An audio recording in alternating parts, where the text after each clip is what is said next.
How to change display theme in Trading 212 application. Hi everyone, welcome back to another video from Trading for Beginners. If you're trying to change your display theme in Trading 212, then it is quick and simple. First of all, open up your Trading 212 application on your device and make sure you're logged in. Once you're inside the home page of your account after logging in with your credentials, go to the bottom right corner and tap the three horizontal menu buttons. Now, from the menu on the next page, scroll down and click Settings.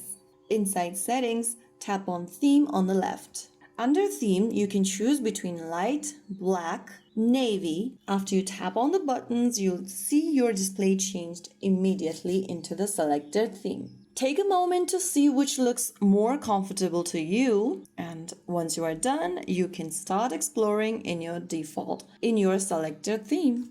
So there you have it, your app now should feel a lot more comfortable and personalized for your trading style. If you found the video helpful, don't forget to like, share, and subscribe to our channel. I will see you again in the next video. Stay tuned and thanks for watching.